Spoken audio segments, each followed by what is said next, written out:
What is up, everybody? MTG Peddler here, and it is that time. That time has arrived. Kaldheim spoiler season is among us, and if you guys have been watching, or if you haven't been watching, there's been a lot of information coming out.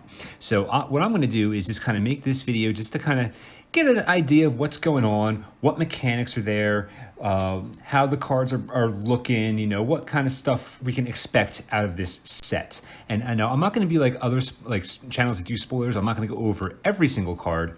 Just going to kind of take a look. I got some mechanics and some concepts that we're looking at that's coming out of Kaldheim, and a couple cards that I find interesting. And you guys know me, I play limited, so any opinions I have is going to be in a limited mindset, but I absolutely encourage you guys to talk about any card, even the cards I don't mention, in the comments, and we can just continue the discussion there. All right, so first on the list is pathways. We are getting the remainder of the 4 pathways, and the one that I'm showing you here on the screen is Mistgate pathway, which is the blue-white one. And the only reason I picked this one is because I frankly think the artwork is the best on this pathway out of all of them, including the ones from Zendikar Rising. We all know how they work. It's a dual modal flip land, or whatever they actually call it. So when it comes into play, you either choose the blue mana producing side or the white mana producing side. So we don't need to get too far into that. We all know what that means, and we can move on to our next card, which we have more dual flip cards, as you can see from what's on the screen. This one is, I believe, is going to be a cycle of legendary flip cards. This is Ulrund, God of the Cosmos. He costs 2 blue and 3 generic, legendary creature god at mythic level. Ulrund gets +1/+1 for each card in your hand and each foretold card you own in exile. And if you guys don't know what foretell is, I mean, we'll go into that in a different video.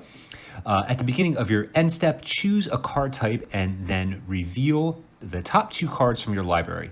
Put all cards from the chosen type into your hand and the rest on the bottom of your library in any order on a 1/1 body. And his flip side is going to be, sorry, I thought I had it, it's a little off on my screen here. It is Hakka, Whispering Raven, and this is 1 generic and a blue for a legendary creature bird. It's a 2/3 flyer. Whenever Hakka, Whispering Raven deals combat damage to a player, return it to its owner's hand, then scry 2. I like this card a lot. I think it's very, very interesting. I like the fact that you can swing in early on with the bird side of it, and then when you have more mana later on in the game, you can come back with the god side. All the while, you can be stashing foretell cards on the battlefield. I like it. I think it's got some potential to be pretty nice. Now, on the subject of flip cards, we actually have Planeswalkers that has a flip card mechanic to it, which I think is really, really cool. And what we're looking at here is Tibalt, Cosmic Imposter, looking like he left the house, realized he left the oven on. He's like, oh, I gotta go back. Oh my God, I left the oven on again. Casting cost is a black, red, 5 generic for legendary Planeswalker. It comes in with a loyalty of 5. As Tibalt enters the battlefield, you get an emblem with, you may play cards exiled with Tibalt, the Cosmic Imposter, and you may spend mana as though it were mana of any color to cast those spells. So interesting dynamic right there is that you're getting the emblem as soon as he hits the battlefield. It's not just like, when you trigger his ultimate, which is how it's always been with Planeswalkers. So definitely a very, very cool little switch up there. His +2 ability, exile a top card of each player's library. And remember, you get that token or that emblem that you can cast spells that are in exile by him. -3, exile target artifact or creature. And -8, exile all cards from all graveyards, add 3 red mana. And like I said, he does have a back as well. The back of him is Valkyrie, God of Lies, 1 generic and a black, legendary creature god. When Valkyrie enters the battlefield, each opponent reveals their hand. For each opponent, exile a creature card they revealed this way until Valkyrie leaves the battlefield. He's a 2/1, and then he also has an X ability. You can tap X, choose a creature card exiled with Valkyrie with converted mana cost X. Valkyrie becomes a copy of that card. Definitely a really, really cool commander card, because obviously anytime you see the term each opponent, like obviously your mind is going to go to commander, but very, very cool card. I think this is going to be a fun card. I'm not really excited about him on the limited sense, but very, very cool all nonetheless. And that being said, we do have there's 4 Planeswalkers total in Kaldheim, and now we do know all 4. I'm going to skip going over Kaya because her information's been out for a while. So I feel like I would just be being redundant if I talked about her. So we're going to go straight into Nico Eris. His casting cost is X, 1 white, 2 blue, legendary Planeswalker, starting loyalty of 3. When Nico Eris enters the battlefield, create X shard tokens. His +1 is up to 1 target creature you control can't be blocked this turn. Whenever that creature deals damage this turn, return it to its owner's hand. -1 is Nico Eris deals 2 damage to target tapped creature for each card you've drawn this turn. Excuse me, got the hiccups a little bit. For each card you've drawn this turn, and -1, create a shard token. Very, very cool. I like the art on this a lot.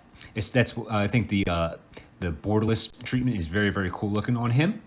And what is our other Planeswalker? Oh yes, that's right, Tyvarkell.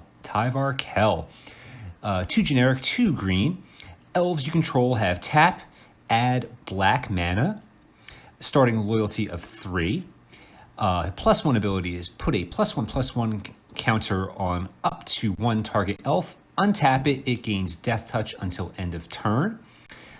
0, create a 1/1 green elf warrior creature token. And his -6 is you get an emblem with whenever you cast an elf spell, it gains haste until end of turn and you draw 2 cards.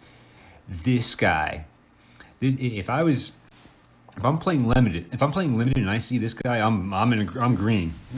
I'm green black all day long. I'm very, very excited about this card. I think it's really, really cool. And like I said, I'm really interested to hear in the comments what you guys think. Like, which ones are you excited about? Which ones aren't you excited about?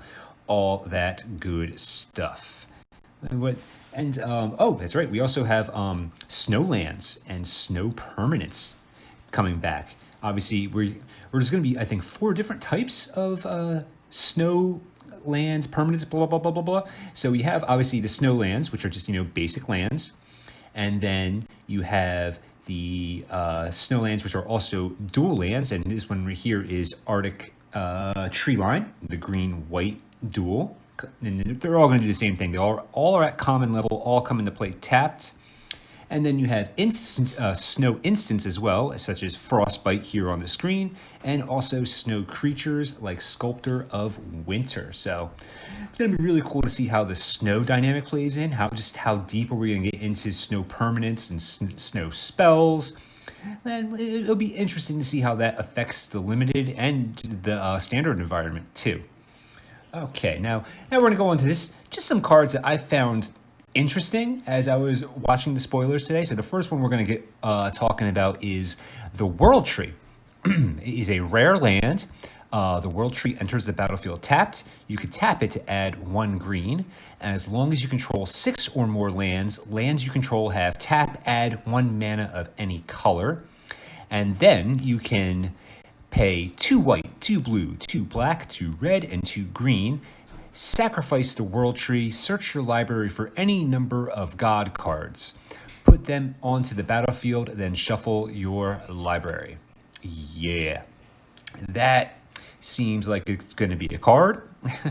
That is definitely pretty interesting. Very, very interesting. I'm like, is there going to be 5-colored God decks floating around? Because that would be interesting. I would like to see that. Sure, why not, right?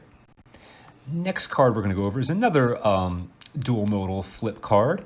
This is Asika? We're going to say Asika. Asika, God of the Tree. 2 green, 1 generic. It's a legendary creature god. It has vigilance. It's a 1/4 body. Tap to add 1 mana of any color. Other legendary creatures you control have vigilance, and tap to add 1 mana of any color. And on the flip side, we're looking at Prismatic Bridge. This costs 1 white, blue, black, red, and green for a legendary enchantment. At the beginning of your upkeep, reveal cards from the top of your library until you reveal a creature or planeswalker card. Put that card onto the battlefield and the rest in the bottom of your library in a random order. I think this is a cool card. Definitely like anything that helps with color fixing. It's always good to have in a limited environment. And then this legendary enchantment, if you can actually get 5 mana out of one of each color, which easier to do in stuff like Commander, but in limited it's hard. You're going to be basically putting a creature or planeswalker onto the battlefield every single turn, which is pretty nuts. Definitely cool. All right, so we have one more card to go over. Like I said, we're not going to go over everything. This is some stuff that I was looking at that I found interesting, stuff that I think would be cool to talk about. This is going to be Coma, the Coma Cosmos Serpent. Casting cost is 3 generic, 2 green, 2 blue for legendary creature Serpent. This spell cannot be countered. At the beginning of your upkeep, create a 3/3 blue serpent creature token named Coma's Coil, and then you can sacrifice another serpent, not itself, another serpent. Choose one. Tap target permanent. Its activated abilities can't be activated this turn, or Coma Cosmos Serpent gains indestructible until end of turn, and it is a 6/6 body. Well, there's a lot going on in this card. There's a lot going on. I mean, creating a 3/3 blue serpent token each turn is amazing, and then being able to sacrifice other serpents just to get, like, either indestructible or whatever, you know what I mean? Or if you want to tap a target permanent, or just, basically shuts down the abilities of a target permanent. Definitely a really cool card. So let me know what you guys think about the stuff we talked about. Any other cards that you're excited about that I did not go over, and we're gonna keep on going through spoiler season. I'll probably do an update every couple days. I don't think I'll do it every day unless something like earth-shattering comes out. But yeah, I hope you guys enjoyed. Don't forget, we're going to be giving away a collector's box of Kaldheim if we can get to 1,200 subscribers. And that's about it, guys. Hope everyone has a wonderful weekend. Take it easy.